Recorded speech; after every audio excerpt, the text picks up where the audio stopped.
Je vais essayer de vous parler d'aller un petit peu plus loin, tout ce que vous avez entendu est tout à fait vrai, et je souscris évidemment à tout ce qui a été dit. L'humain au cœur du soin, me suis aussi investi dans cette association en me disant, euh,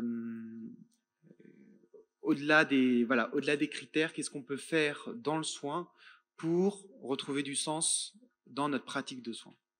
Et donc, ce qui est intéressant de voir, c'est que déjà, on a intitulé ce segment de Safa et moi, en disant attention, les spécialités médico-techniques vont parler de l'humain, vous ne vous y attendiez pas, mais ça peut arriver. Je pense que l'humain, il est dans le soin, quel qu'il soit, que la médecine soit technique ou pas.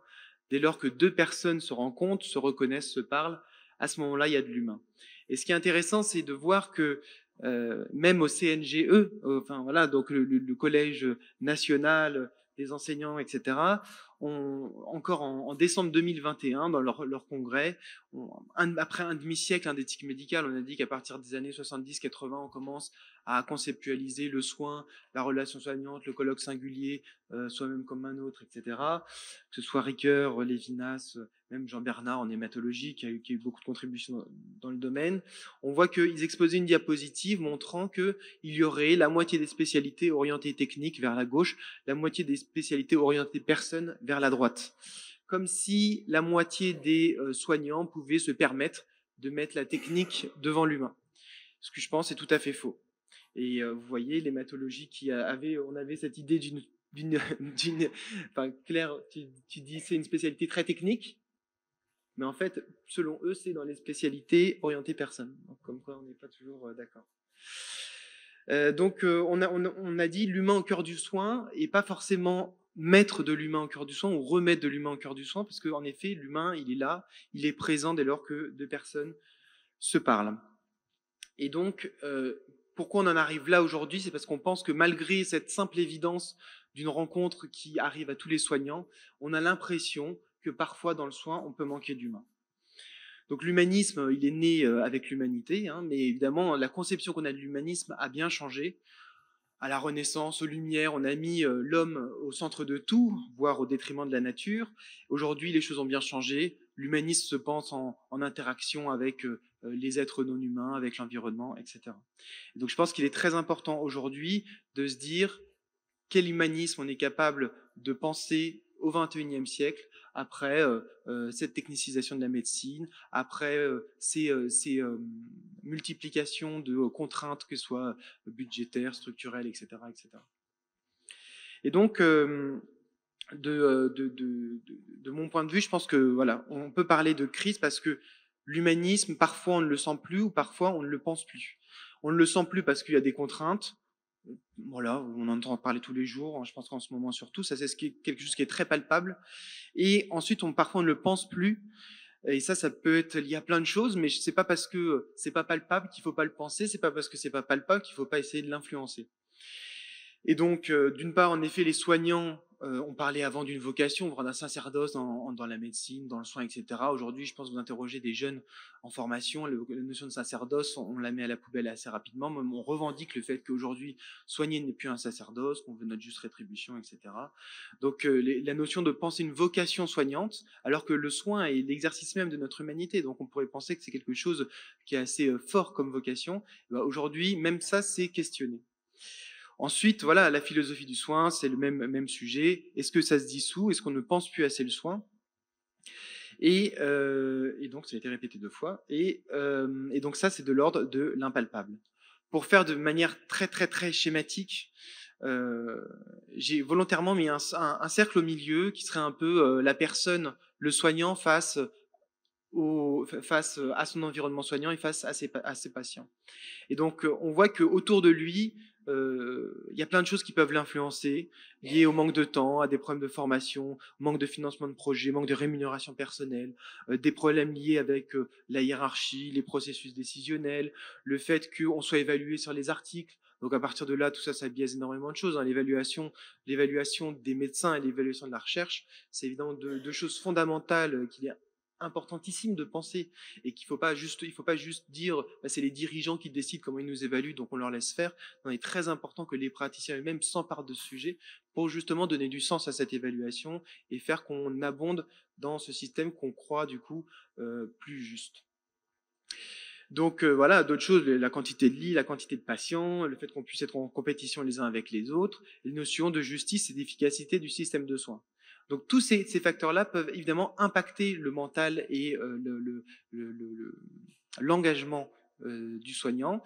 Et donc, même si au début, à 25 ans, vous avez que des gens super motivés, super bien intentionnés, qui veulent tous se donner à fond pour l'hôpital public, étonnamment, à 35 ans, il y en a le trois quarts qui sont partis pour plein de raisons différentes, mais plein de gens qui aussi sont désabusés, qui n'en peuvent plus, qui ne se reconnaissent pas, voire qui disent aujourd'hui, on l'entend assez à la télé, je ne me reconnais pas, je n'ai pas l'impression d'être bien traitant envers mes patients, du coup, je m'en vais. Donc la crise, mais la crise, je pense, comme je le mets sur cette diapositive, elle est pas que d'un côté, il n'y a pas des boucs émissaires faciles à trouver, c'est pas que les soignants qui sont plus assez sacerdotaux et non plus la fibre soignante, et c'est pas que les dirigeants qui voudraient nous maltraiter et du coup c'est eux les seuls coupables. Mais par contre, il y a un truc qui est véridique, c'est que les facteurs extérieurs qui sont dirigés de manière institutionnelle, c'est tout ce qui est palpable et c'est ce qu'on voit partout dans les manifestations, les revendications. Mais par contre, ce qui est de l'ordre de l'impalpable, bah, c'est peut-être ce qu'on va essayer de faire surgir dans cette association, c'est-à-dire que ce cheminement humain, en fait, il n'est pas inné, même si l'humanité, elle est présente dans chaque relation. Derrière, penser cette humanité, c'est pas inné, et c'est un travail qui nécessite de la lecture, de l'échange, du partage, etc. Donc, ce que je pense très important, en effet, c'est d'incarner cette valeur qui est impalpable, qui est l'humanisme. Donc, pourquoi? Parce que, comme je vous le disais, l'humanisme est l'exercice même de notre humanité. C'est en ça que le soin est magnifique et c'est en ça que ça demeure le plus beau métier du monde, malgré toutes les difficultés qu'on peut avoir, dans le soin. Et ensuite, pour bien réfléchir le soin différemment de l'évaluation du soin, comme je vous le disais, les conditions du soin, c'est quelque chose qui est d'évaluable, de palpable, de quantifiable. On peut mettre un chiffre dessus. Le soin, le care, comme on parlait tout de suite, l'humanisme, c'est quelque chose qu'on ne peut pas évaluer. Et pourtant, il faut en tenir compte. Voilà. C'est pas parce qu'on ne peut pas l'évaluer qu'il ne faut pas en tenir compte. Et c'est ce qu'on essaye de mettre en avant. Pourquoi? Parce que les soignants, ils sont face aussi à un certain nombre de tiraillements. Tout d'abord entre soigner l'humain et coller aux attentes médico-économiques, mais aussi comprendre la complexité des connaissances et de l'autre, savoir les expliquer simplement. C'est la question du langage. Devenir spécialiste et d'un autre côté, avoir une vision globale de la personne, une espèce de dichotomie des personnes. Être un clinicien attentionné et en même temps un scientifique très à cheval sur la manière dont on évalue la science et donc les critères, les cases à cocher, etc. Donc, et je dirais même, on nous demande à la fois d'être des hommes et des femmes d'action, et en même temps, aujourd'hui, on se demande d'être aussi des hommes et des femmes de plume et de réflexion. Donc, vous voyez que ce qu'on demande aux soignants, c'est en fait une espèce de tiraillement permanent. Alors, c'est pas une critique dans le sens où il faudrait pas que les gens soient monotaches. Je pense que c'est très intéressant d'avoir justement cette diversité, cette complexité. Mais il faut aussi comprendre ceci pour aussi faire confiance aux gens qui sont à cette interaction entre les différentes activités, les différents pans du soin. Donc le soignant, il est initialement motivé par une éthique forte, mais voilà, évalué sur des critères de l'évaluation médico-économique et scientifique, critères qui sont de facto déshumanisants, et c'est un peu ce que disait aussi tout à l'heure le professeur Sicard. Donc penser cette éthique à l'heure des injonctions budgétaires, un humanisme du XXIe siècle capable d'esquiver la violence des chiffres, je pense que telle est notre mission. Et c'est tout naturellement que cette réflexion, elle est renée dans l'échange, mais aussi dans quelque chose de local, dans quelque chose qui au début part d'un service, puis ensuite un hôpital. Pourquoi? Parce qu'on partage quelque chose en commun, malgré le fait qu'on fasse des choses très différentes. On partage un rapport à l'inconnu, un rapport à l'autre dans le soin, un rapport au futur, un rapport à la mort. Et je pense que ça, c'est essentiel quand on est soignant. Et cette prise en charge de l'incertitude, cette prise en charge de la mort collective, c'est quelque chose qui a disparu, qui avant était quelque chose de folklorique, mais qui aujourd'hui a disparu et qui qui manque aujourd'hui. Et on peut se poser la question de savoir si l'absence de prise en charge collective de ces questions existentielles et philosophiques n'a pas un lien avec la difficulté d'encaisser son travail, les situations de burn-out, de pensées suicidaires. On a encore aujourd'hui un article du Monde qui soulève ça dans la formation infirmière, mais aussi les internes de médecine, hein, c'est largement maintenant documenté et enquêté, avec des chiffres affolants de pensées suicidaires et de suicides même d'internes. Donc, il y a, pour résoudre cette crise du sens hein, dans le soin, je pense qu'il y a plusieurs voies de résolution. Il y a d'abord la résolution la plus évidente, c'est le palpable. Et ça, c'est ce qui est mené dans la rue et dans le travail des syndicats, des collectifs, etc., qu'on connaît bien ici à Saint-Louis. Et donc, c'est par rapport à tout ce qui peut être modifié et qui peut être affiché, placardé. Donc ça, je ne vais pas m'attarder dessus, puisqu'on en parle assez souvent. La deuxième voie de résolution, on entre un peu plus dans quelque chose d'un peu plus profond, c'est ce qui vient tout juste perceptible, et c'est un peu ce que présentait Safa tout de suite, c'est-à-dire peut-être qu'on va changer les critères de jugement, on va dire que est-ce que la survie c'est le critère numéro 1 ou est-ce que la qualité de vie passe devant. Donc là, je fais juste une aparté parce qu'on pense que c'est très positif, et je suis d'accord, c'est très positif d'inclure la qualité de vie, mais n'oubliez pas le cynisme des gens qui vendent les médicaments et de ceux qui les évaluent. On s'intéresse à la survie quand les gens meurent vite parce que ça permet de comparer des médicaments rapidement, et quand les gens ne meurent plus vite parce que le traitement de deuxième ligne, de troisième ligne, de quatrième ligne permettent de faire mourir les gens un peu plus doucement, et du coup on va s'intéresser à la qualité de vie aussi, ou à des marqueurs plus courts, survie sans progression, etc., pour dire regardez, notre médicament il est vraiment génial parce que plus que la survie, il permet aux gens de mieux vivre. Et donc à ce moment-là, on obtient un bon remboursement. Donc ne pas oublier que voilà, nous, il faut favoriser ces recherches mixtes, favoriser la recherche qualitative, et dans des journaux de bel impact factor, tant mieux, mais ne pas oublier les motivations qui peuvent être aussi derrière. Et c'est pour ça. Bon, bref, voilà. Donc, quelque chose de perceptible, non seulement les critères de jugement, les modifications de l'évaluation des gens, ça je vous en ai parlé, les nouvelles méthodologies, parce que c'est évidemment absolument génial de se décentrer, de changer son regard par rapport à ses propres pratiques. Et enfin, évidemment, quelque chose de l'ordre de même la vie au sein des services. Est-ce que moi, je vais faire un staff avec Claire, ce que je ne faisais pas avant? Est-ce que, tiens, puisqu'elle est à mon étage, Safa, je partage des expériences hématologiques et oncologiques pour savoir si dans la prise en charge peut-être palliative des gens, sur la prise en charge du lien ville-hôpital, etc., peut-être qu'on a des choses à se transmettre. Et sur le fait, est-ce que les gens de nos services vont se parler, vont partager des bons moments ensemble, etc. Tout ça, c'est peut-être des changements qui paraissent anodins, mais c'est tout juste perceptible, mais en fait, ça peut changer le quotidien des gens. Et enfin, la troisième voie de résolution, c'est ce qui est de l'impalpable. Et là, à ce moment-là, on rentre quelque chose qui est de plus ontologique, comme disait tout à l'heure le professeur Sicard.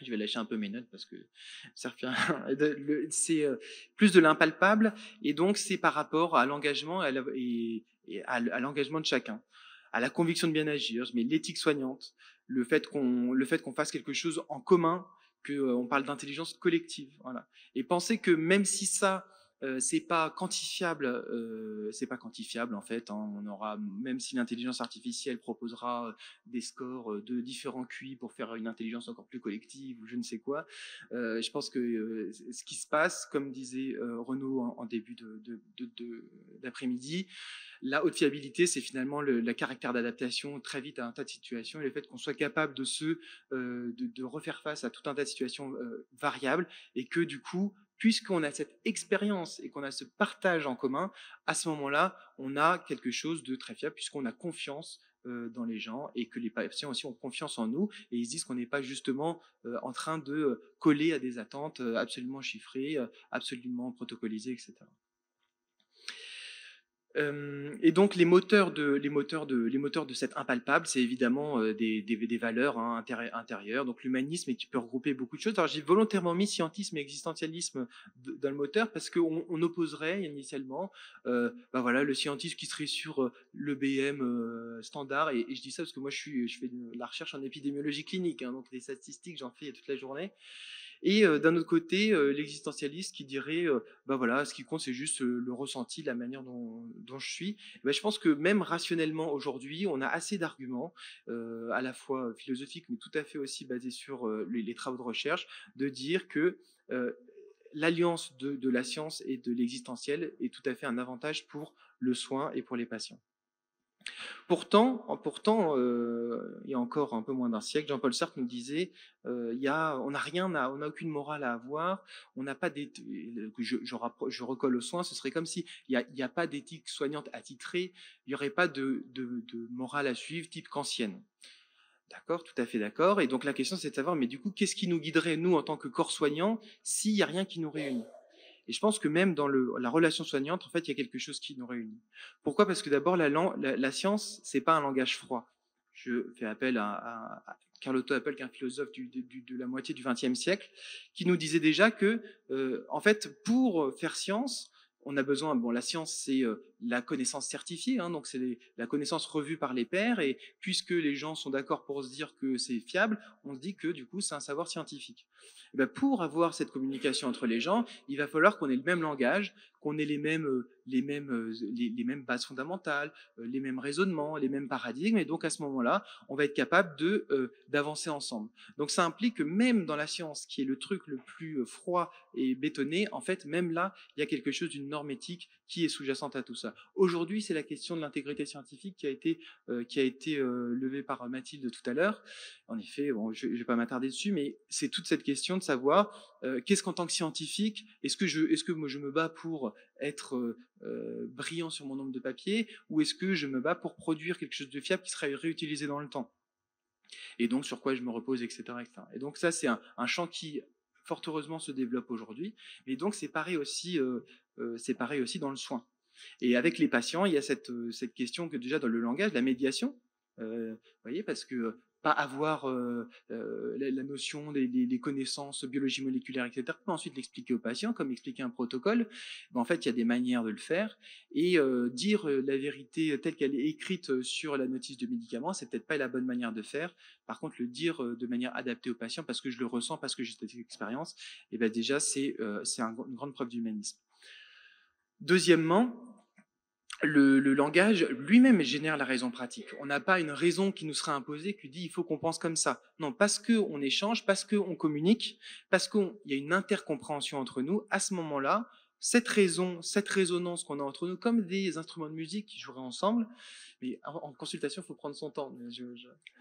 Mais donc, rien que par cette intercompréhension, à ce moment-là, génère une raison pratique. Et finalement, le soin, c'est tout ce qui est le plus pratique. Et le pratique que j'ai avec ma secrétaire hospitalière, avec l'assistante sociale du service, avec la psychologue du service, avec toute l'équipe paramédicale, et ben en fait, c'est la réalité du vécu, la réalité du quotidien, qui en fait est absolument, c'est une réalité. Et en fait, c'est une réalité qui voilà, s'applique à un lieu donné, à un moment donné, avec des patients qu'on a chez nous, et qui est capable de s'adapter à toute situation, que le patient ne parle pas français ou qu'il parle français, qu'il vienne d'ici ou d'ailleurs.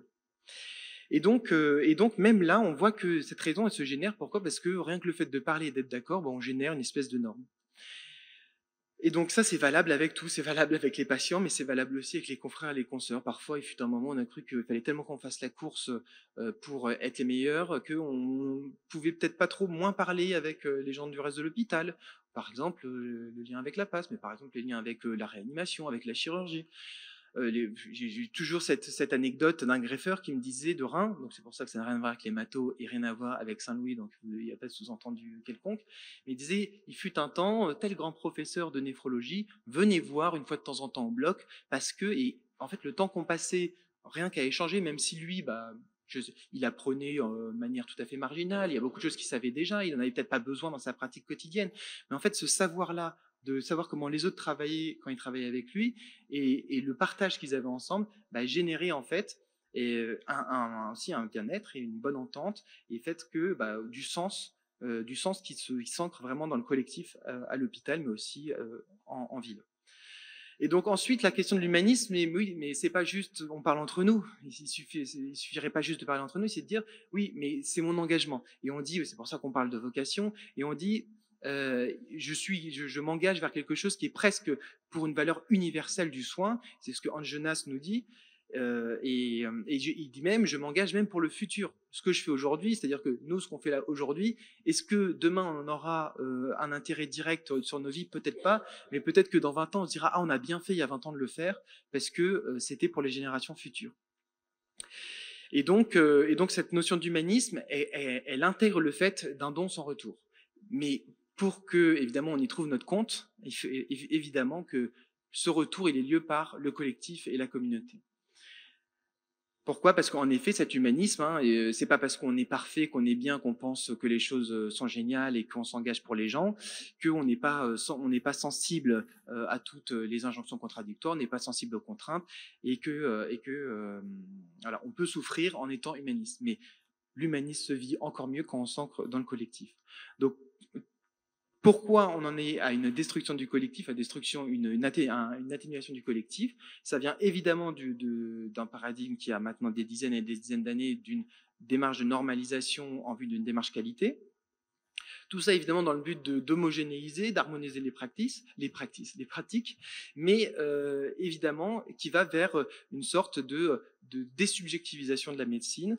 Du fait que le médecin, du coup, n'est plus qu'un applicant, le soignant n'est plus qu'un applicant, il réalise ce qu'on lui demande de faire, et la parole médicale n'est plus thérapeutique, et il ne faut pas s'étonner d'avoir tout le spectre des médecines dites douces ou paramédecine se développer dans une prise en charge dite holiste. C'est exactement cette recherche d'une parole thérapeute qui n'existe plus dans la médecine traditionnelle, enfin dans notre médecine. Et donc, ce qui est important, c'est de savoir qu'on a besoin des indicateurs pour communiquer entre nous, pour avoir un langage commun, mais surtout ne pas être piège des indicateurs, parce que la maladie des indicateurs, c'est aujourd'hui la maladie de notre système de santé. Donc, promouvoir l'humain au cœur du soin, j'ai mis en gras les 3 verbes, agir, inciter, laisser, puisque c'est non seulement il y a des choses sur lesquelles on peut agir, il y a de la volonté politique, il y a de la demande syndicale, etc., etc. Il y a des choses qu'il faut inciter, c'est justement dans les pratiques du quotidien, les pratiques de recherche et dans la recherche des sujets de recherche qu'on choisit. Et enfin, il y a laisser, il y a une espèce de laisser aller, de laisser du lest, de laisser la main à l'impalpable, laisser la main à l'humain, laisser la main aux soignants qui vivent cette humanité dans ce qu'elle est plus forte et plus profonde au travers du soin, et leur donner un espace de vie, leur donner une manière de créer leur communauté, et ne pas toujours la contrôler, voilà, laisser cette humanité, cette communauté soignante se faire. Et à ce moment-là, et donc voilà ce que je dis de manière un peu poétique, parce que là, le soin est dans la poésie et l'expérience à la fois, c'est finalement l'humanisme. Est-ce que ce serait pas justement laisser à l'autre la possibilité d'aimer, à la fois d'aimer son travail, d'aimer ses collègues, voilà, et d'aimer ce qu'il fait tout simplement. Je vous remercie. Merci beaucoup, Com, pour cette communication. Donc là, on voit une petite remarque, un petit commentaire de oui, le temps de faire le ou après, comme vous voulez. Ouais. Allez, tant que c'est là. C'est au choix. J'ai pas de pruderie. Je m'appelle Denis Méchali, je suis un vieux soignant. Oui, je rebondis bien volontiers sur la fin de ce que disait Com. J'ai beaucoup adhéré à ce qu'il disait au début. Je pense que la crise du sens actuelle est liée à cette interface entre le palpable et l'impalpable, et qui a souvent des fausses pistes sur la faute quelle qu'elle soit, que ce soit les pouvoirs publics, tout ça. Mais aussi, j'ai beaucoup adhéré quand Karine et Mathilde disaient, mais il y a 2 blocs, il faut qu'ils arrivent à trouver un langage commun.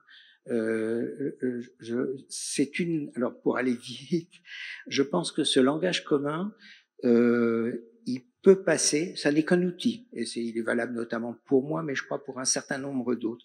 Il passe par la poésie, justement, par la poésie à côté de la prose. La poésie, elle se trouve pas que dans un poème, elle se trouve dans l'art dont on a parlé, que ce soit la musique, que ce soit la littérature, que ce soit la peinture. Mais en fait, pourquoi? Parce que à ce moment-là, par ce biais-là, il y a une interface qui se fait sans trop y réfléchir entre le rationnel et l'émotionnel, et que ce mélange du rationnel et de l'émotionnel, c'est ce qui peut faire langage commun entre les 2 blocs dont on a parlé. C'est pour ça que je crois très profondément, c'était très brillant ce qu'a raconté Safa. Je pense que c'est effectivement très important de savoir présenter les choses. Enfin, toute cette finesse-là, j'y crois très profondément aussi. Mais je crois que si on veut rentrer encore plus loin, il faut accepter cette poétique, il faut accepter la profondeur du Petit Prince. J'en parle depuis 50 ans du Petit Prince. Mais je pense que cette connaissance très profonde entre l'intuitif et le rationnel, c'est une des clés pour avancer.